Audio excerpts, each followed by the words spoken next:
All right, so let's try to summarize some of the things we learned about factories. So first of all, we looked at factory method. And that's basically the idea that you take your existing object and you provide a static method that actually creates this object.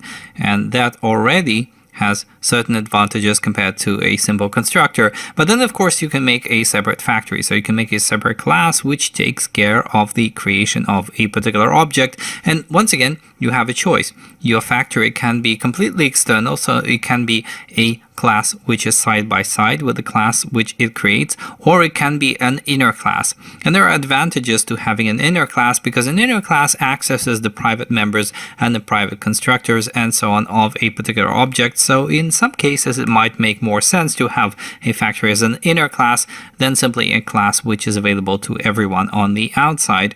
And in addition, we talked about hierarchies of factories, and these can be used to create related objects.